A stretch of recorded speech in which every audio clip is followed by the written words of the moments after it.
আসসালামু আলাইকুম, স্বাগত জানাচ্ছি চ্যানেল আই সংবাদে। আমি রিদিতা রেজা। শুরুতে জানিয়ে দিচ্ছি সুপার ফ্রেশ ফর্টিফাইড সয়াবিন তেল সংবাদ শিরোনাম। জাতীয় স্মৃতিসৌধে মুক্তিযুদ্ধের বীর শহীদদের প্রতি প্রধান বিচারপতির শ্রদ্ধা, সঙ্গে ছিলেন হাইকোর্ট ও আপিল বিভাগের সব বিচারপতি। বৃহস্পতিবারের মধ্যে সব পুলিশ সদস্যকে কাজে যোগ দেওয়ার নির্দেশ, মানুষ মারতে পুলিশের হাতে মারণাস্ত্র তুলে দেওয়া হয়েছিল মন্তব্য।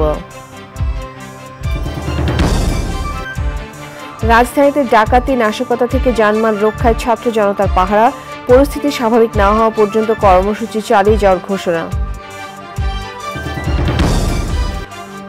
এবং শেষ হল the greatest show on earth অলিম্পিকের আসর, পদক তালিকায় সবার উপরে যুক্তরাষ্ট্র আর দ্বিতীয় স্থানে চীন।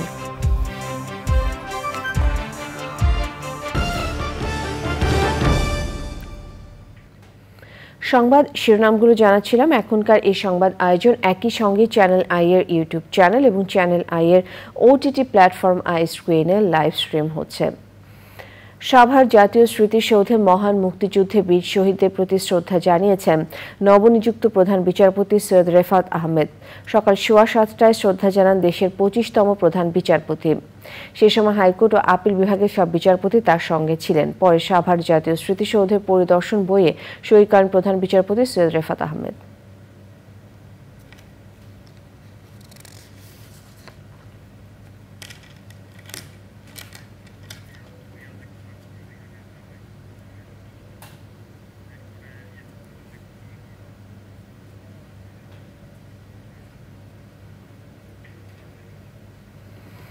পুলিশের হাতে মারণাস্ত্র তুলে দিয়ে গণহত্যাকাণ্ডের নির্দেশদাতাদের গ্রেফতার করে কঠোর শাস্তি দেওয়া হবে বলে জানিয়েছেন স্বরাষ্ট্র উপদেষ্টা। বলেছেন, পুলিশকে আর কোনোদিন রাজনৈতিক হাতিয়ার হিসেবে ব্যবহার হতে দেওয়া হবে না। পুলিশ সদস্যদের অবিলম্বে কাজে যোগ দেওয়ার নির্দেশ দেন তিনি। রাতে স্বরাষ্ট্র উপদেষ্টার সঙ্গে বৈঠক শেষে কাজে যোগ দেওয়ার ঘোষণা দিয়েছেন পুলিশ সদস্যরা। এনামুল কবির রূপমের রিপোর্ট। সাম্প্রতিক সহিংসতায় আহত পুলিশ সদস্যদের শারীরিক অবস্থার খোঁজ খবর নিতে কেন্দ্রীয় পুলিশ হাসপাতালে আসেন স্বরাষ্ট্র উপদেষ্টা। সবার সঙ্গে কথাবার্তা বলে তাদের সর্বোচ্চ চিকিৎসা নিশ্চিত করার নির্দেশ দেন। বাইরে এসে সাংবাদিকদের বলেন, এদেশে রাজনীতি করা এখন কঠিন হবে। দেশ কারো ব্যক্তিগত সম্পত্তি নয়, একজনের ইচ্ছায় রাষ্ট্র চলবে, এটা আর মেনে নেওয়া হবে না। একজন তথ্যমন্ত্রী লেখাপড়া জানা লোক বলে দুষ্কৃতিকারীরা করছে, ছাত্রদের আপনি দুষ্কৃতি বানিয়েছেন, সব বিচার হওয়া উচিত। পাওয়ারটাকে কুক্ষিগত করা হচ্ছে। হাজার হাজার লোক মারার পরেও পাওয়ারে থাকতেছেন। পুলিশকে আপনি আর পুলিশ লাঠিয়াল বাহিনীর মতো পরিচালিত করতে পারবেন না। হুকুমদাতা যারা ছিল, দে শুড বি পানিশড। কোনো মিডিয়া চাটুকারি করবেন, মিডিয়া বন্ধ হয়ে যাবে। সেটা আপনারা আন্তর্জাতিক হাউকাউ করেন, চিল্লাচিল্লি করেন, যা করেন। আপনারা যদি ওই সময় সত্যি ঘটনা তুলে ধরতেন যে কি হচ্ছে, তাহলে আজকে পুলিশের এই অবস্থা হয় না। আগামী বৃহস্পতিবারের মধ্যে সব পুলিশ সদস্যকে কাজে যোগ দেওয়ার নির্দেশ দিয়ে তিনি বলেন, কাজে যোগ না দিলে চাকরি থাকবে না। মডার্ন ওয়ার্ল্ডে এটা কখনো হয় নাই। একটা পতিত স্বৈরাচার ফিরে আসে নাই। ফিরে আসলে উনি এখানে থাকতেন। উনি কেন গেলেন? উনি এখানে থাকতেন, ওনার দল কিছু সার্টিফিকেট এখানে থাকতেন। হোসেন মোহাম্মদ এরশাদ তো এক্সাম্পল আমাদের সামনে আছে। ওনার পিছনে তো মেরে ফেলতে জেলে চলে গেছে, তার পার্টি এখন টিমে চলতেছে। আমরা মনে করি এই পার্টিটি, বিশেষ করে আওয়ামী লীগ, অত্যন্ত পুরাতন পার্টি, ঐতিহ্যবাহী পার্টি। এই পার্টিতে নতুন নেতৃত্ব আসবে। বেগম রোকেয়া বিশ্ববিদ্যালয়ের শিক্ষার্থী আবু সাইদ হত্যাকাণ্ডের ঘটনায় রংপুরের পুলিশ কমিশনার মনিরুজ্জামানকে প্রত্যাহারের নির্দেশ দেন স্বরাষ্ট্র উপদেষ্টা। Enamul Kabir Rupam, channel I, Dhaka. পররাষ্ট্র উপদেষ্টা বলেছেন, যুক্তরাষ্ট্রকে সেন্ট মার্টিনস দ্বীপ দিয়ে দেওয়ার শর্তে এই সরকার গঠন হয়নি, বরং প্রয়োজনীয় সংস্কার করে নির্বাচন আয়োজন করাই তাদের লক্ষ্য। তবে কবে নাগাদ নির্বাচন হতে পারে তা নিশ্চিত করতে পারেননি তিনি।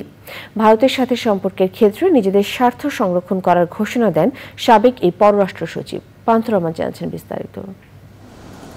বৈষম্য বিরোধী আন্দোলনে নিহতদের স্মরণে 1 মিনিটের নীরবতা পালন দিয়ে শুরু হয় পররাষ্ট্র উপদেষ্টার প্রথম সংবাদ সম্মেলন। এরপর আন্দোলন এবং নতুন সরকার গঠনের প্রেক্ষাপট নিয়ে সূচনা বক্তব্য দেন সাবেক এই ক্যারিয়ার ডিপ্লোম্যাট।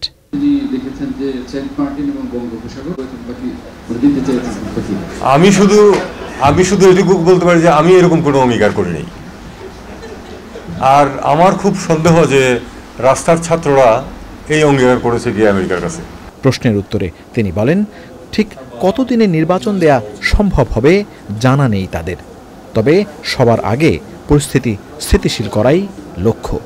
রিফর্মগুলি করে যেটুকু করা সম্ভব সেটা করে আসলে সরকারের লক্ষ্য হচ্ছে কিন্তু চূড়ান্তভাবে একটি নিরপেক্ষ এবং সঠিক নির্বাচনের মাধ্যমে ক্ষমতা হস্তান্তর। এটা নিয়ে কোনো সন্দেহের কোনো সুযোগ নেই। আমরা এখনই বলতে পারছি না যে ঠিক কতদিন লাগবে, এটা নিয়ে আপাতত না হয় আমরা স্পেকুলেট না করি।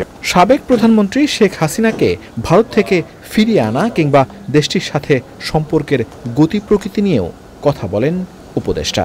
আমি মনে করি যে আসলে দুই সরকারের মধ্যে তো আসলে খুবই ঘনিষ্ঠ সম্পর্ক ছিল, এটা আমরা জানি সেটা, এবং আমি আমার লেখায় কথায় বিভিন্ন সময় বলেছি, অনেকেই বলেছেন সেটা। তবে এখানে একটা বার্তা যেটা ছিল, ঠিক মানুষের মাঝে কতটুকু যে সোনালী অধ্যায় চলছিল মানুষের মনে সম্পর্কের ব্যাপারে, সেটা নিয়ে আমার সন্দেহ আছে। কাজে আমরা চেষ্টা করবো যে আসলে সম্পর্কটা শুধু দুটো দেশের মধ্যে না, দেশের সরকারের মধ্যে না, দুটো দেশের সার্বিক যে অস্তিত্ব তার মধ্যে মানুষ খুব গুরুত্বপূর্ণ। মানুষ যেন ভাবে যে ভারত আমাদের খুব ঘনিষ্ঠ বন্ধু, আমরা এটাই চাই। আমরা চাইবো যে ভারত আমাদেরকে সেটাতে সহায়তা করুক। আরব আমিরাতে প্রতিবাদ সমাবেশ করে জেলে যাওয়া প্রবাসীদের মুক্ত করার জন্য প্রধান উপদেষ্টা নিজে কথা বলবেন বলেও জানান তিনি। বলেন, সবার সাথে সুষম সম্পর্ক তৈরি করতে চায় এই সরকার। পান্থ রহমান, চ্যানেল আই, ঢাকা। রাজধানীতে রাত নামলেই ডাকাত আতঙ্কে ভুগছেন মানুষ। ডাকাতি ও নাশকতা থেকে জানমাল রক্ষায় লাঠি হাতে রাত জেগে পাহারা ও চেকপোস্ট বসিয়ে তল্লাশি করছে ছাত্র জনতা। পাড়া মহল্লা ও রাজপথে তাদের এই উদ্যোগ জনমনে স্বস্তি দিচ্ছে। যাযাবর মিন্টু রিপোর্ট। এভাবেই রাস্তায় গাড়ি থামিয়ে চলছে তল্লাশি, জেনে নেওয়া হচ্ছে গন্তব্য, চেক করা হচ্ছে ড্রাইভিং লাইসেন্স। আমরা 12টার পরে গুলশানে খালি কোনো গাড়ি ঢুকতে দিচ্ছি না, সন্দেহমূলক চেক করছি। এটা সকাল ফজর আজান পর্যন্ত থাকে, তারপর সব খুলে দিয়ে ক্লিনারে এসে পড়ে ক্লিন। আমরা দেখি যে কয়েকজন ছেলে ফেলে আসে যে হেডহোম দেখাতে, অনেক কিছু আসে। হ্যাঁ, অনেক কিছু। তো ওটা যদি হয় আমরা ফোন দিয়ে আমরা আর্মিকে ডাকি। 15 লক্ষ টাকা সহ একজন লোক পেয়েছে, যিনি সক্রিয় বিএনপির একজন কর্মী। কারণ তার কাছে বিএনপির কিছু মুড়ি বই আমরা পেয়েছি, যেগুলো সে টোকেন হিসাবে দিতেন। জানমালের যাতে ক্ষয়ক্ষতি না হয়, ডাকাতি যাতে না হয়, সেই জন্য আমরা সবাই সম্মিলিতভাবে একত্রিত হয়ে নিরাপত্তার স্বার্থে কাজ করতেছি।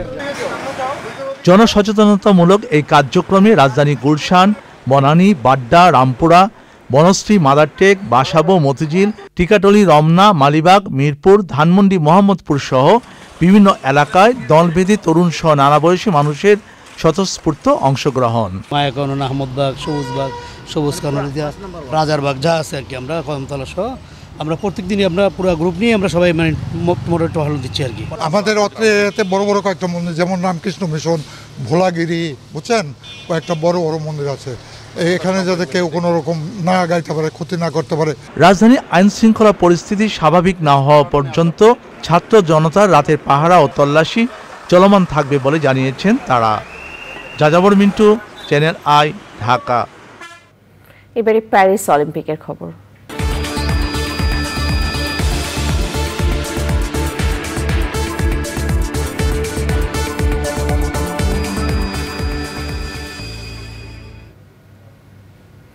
জমকালো আয়োজনের মধ্য দিয়ে হয়ে গেল প্যারিস অলিম্পিক গেমসের সমাপনী।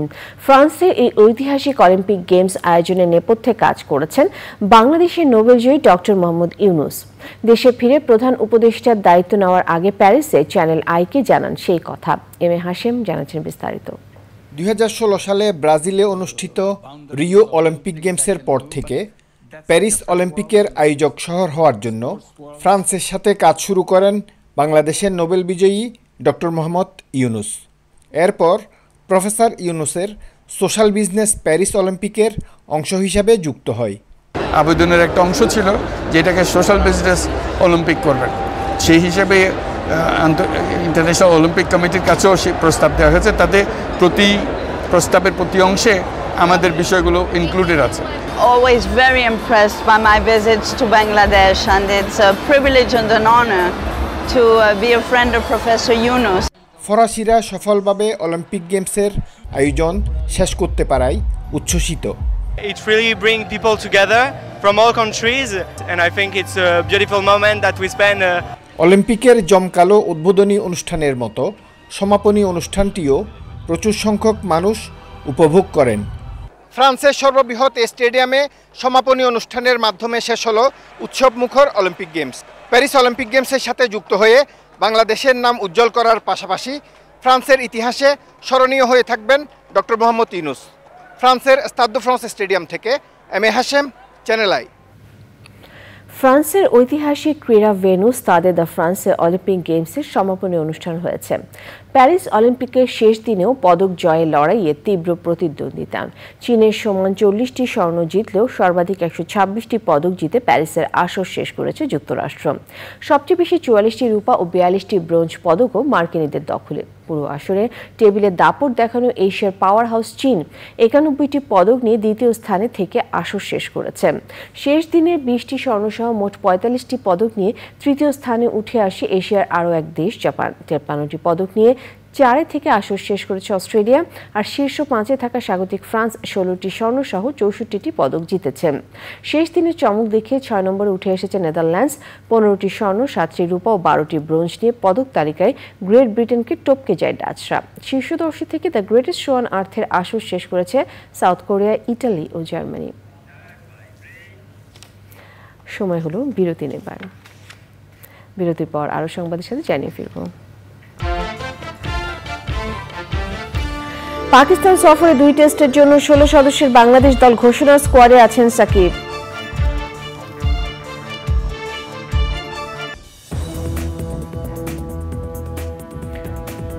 ফিরে এলাম বিরতির পর।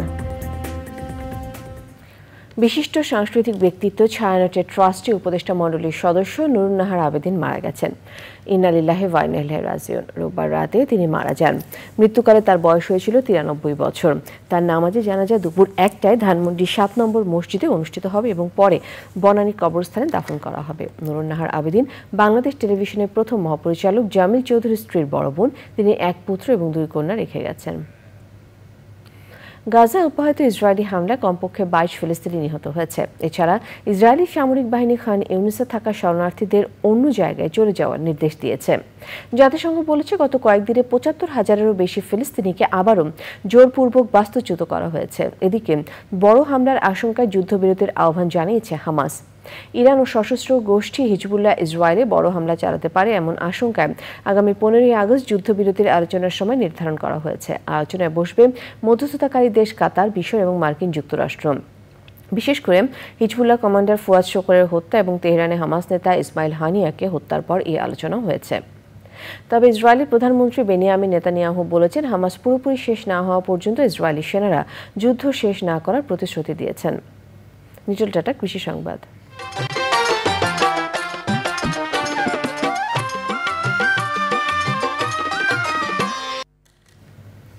ভরা মৌসুমেও কাঙ্ক্ষিত ইলিশ মিলছে না চাঁদপুরের পদ্মা মেঘনায়। নদীতে নেমে হতাশ হয়ে বাড়ি ফিরছেন জেলেরা। মাছ শিকার করে ঋণ শোধের পরিবর্তে জীবিকা নির্বাহে নতুন করে ঋণগ্রস্ত হচ্ছেন তারা। জলবায়ু পরিবর্তনের ফলে এবার ইলিশের মৌসুম দেরিতে শুরু হয়েছে। চাঁদপুর থেকে মোর্শেদ আলমের তথ্যচিত্র, আল মুকসিদের রিপোর্ট। চাঁদপুরের পদ্মা মেঘনায় বেড়েছে পানির প্রবাহ, বৃষ্টিও হচ্ছে। ইলিশ আহরণের উপযুক্ত সময় হলেও চাঁদপুরে পদ্মা মেঘনার জেলেদের জালে মিলছে না কাঙ্ক্ষিত ইলিশ। কখনো বা মিলছে দু একটি মাছ, কখনো ফিরছেন খালি হাতে। খুবই কষ্টে আছি, নদীতে মনে করেন না যেই খরচ করে যাই, খরচের টাকা উঠাইতে কষ্ট হয়ে যায়। 3000 টাকা খরচ করে যদি একটা মাছ পাই, মাছের টাকা বেশি 1500 টাকা। মনে করেন না যে মাছটা পাওয়া যায় না, 2 পাইলে 200 টাকা করে ভাগে পাওয়া যায়, এই অবস্থায় নদীতে কোনো রকম এই যে দেন না, এই যে আমরা হুতার জাল ভাই, এই যে হুতার জাল ভাই 3টা 4টা 2টা 3টা, কোনো সময় হুদা জাল লাগো, জাল পাওয়াতে লেগে লটারি, কোনো সময় পায় কোনো সময় পায় না। জলবায়ু পরিবর্তনের প্রভাব আছে মাছের বিচরণ ক্ষেত্রেও। নদীর অনুকূল পরিবেশ তৈরি হচ্ছে মাত্র, বলেছেন বিশেষজ্ঞরা। আশা করতেছি আগস্ট মাসের শেষ থেকেই বা শুরু থেকেই এই উপকূল অনুকূল পরিবেশ এবং প্রাপ্যতার হার সবই বৃদ্ধি পাবে ইলিশের জন্য। অসহায় জেলেদের জীবনমান উন্নয়নে মৎস্য বিভাগ থেকে বিকল্প কর্মসংস্থান সৃষ্টির লক্ষ্যে ইতিমধ্যেই কিছু পরিবারের মধ্যে বিতরণ করা হয়েছে সেলাই মেশিন, ভ্যান গাড়ি ও বকনা বাছুর। বিকল্প কর্মসংস্থানের জন্য আমরা প্রত্যেক জেলেকে একটি করে বকনা বাছুর দেওয়ার চেষ্টা করেছি। ইলিশ সম্পদ উন্নয়ন ব্যবস্থাপনা প্রকল্পের আওতায় ইতিপূর্বে বিতরণ করা হয়েছে এবং এই অর্থ বছরের সামনে আরও কিছু সংখ্যক বকনা বাছুর জেলেদের মাঝে বিতরণ করব। জেলায় নিবন্ধিত জেলে রয়েছে প্রায় 46,000। ইতিমধ্যেই বিকল্প কর্মসংস্থানের উপকরণ পেয়েছে প্রায় 5500 জেলের পরিবার। আল মুকসিদ, চ্যানেল আই। প্রকৃতি সংবাদ।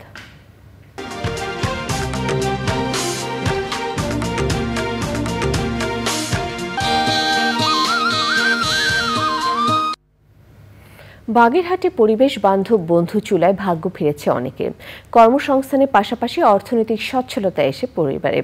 স্বাস্থ্য ঝুঁকি কম, কাঠের সাশ্রয় আর কার্বন নিঃসরণ কম হওয়ায় দিন দিন চাহিদা বাড়ছে বন্ধু চুলার ব্যবহার।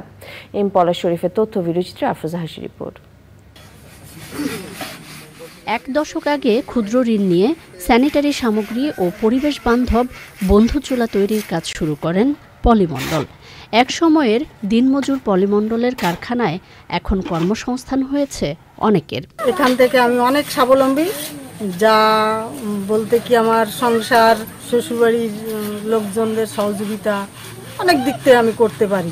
টাকা লোন নিয়ে এবং কিছু সাহায্য করে সেই হইতে আমরা কাজ করি এবং সেভাবে আমাদের ব্যবসাটা আস্তে আস্তে বড় হয়। তার মতো অনেকেই পরিবেশ বান্ধব এই চুলার ব্যবসা করে সচ্ছলতা আনছেন পরিবারে। পরিবেশ বান্ধব হিসেবে সে এইগুলো তৈরি করে বিক্রি করছে, আমরাও নিয়ে ব্যবহার করে খুবই উপকার পাইছি তার কাছ থেকে, আরো অনেকে নিয়ে। প্রতিটি ঘরে ঘরে এই বন্ধু চুলার ব্যবহার লক্ষ্য করা যায় এবং যারা একবার নিচ্ছে তারা অন্যকে নেওয়ার জন্য অনুরোধ করতেছে এবং সে অনেক স্বাবলম্বীও হয়ে উঠছে অর্থনৈতিক দিক থেকে এই ব্যবসাটা করে এবং তার একটা জনপ্রিয়তা এখানে বেশ অর্জন হয়েছে। বন্ধু চুলা ব্যবহারে প্রায় 50% জ্বালানি সাশ্রয় হয়, এতে কমছে বৃক্ষ নিধনও, বলছেন পরিবেশবাদীরা। এই সামগ্রিক বিবেচনায় বন্ধু চুলা অন্যান্য যে চুলা আছে সেই চুলা থেকে এই চুলাটা খানিকটা পরিবেশ বান্ধব এবং খানিকটা স্বাস্থ্যসম্মত। পরিবেশ সংরক্ষণে ধোঁয়ামুক্ত এই চুলা ইতিবাচক ভূমিকার পাশাপাশি সমৃদ্ধ হচ্ছে এই অঞ্চলের অর্থনীতিও। আফরোজা হাসি, প্রকৃতি ও জীবন ডেস্ক, চ্যানেল আই। এবারে খেলার খবর।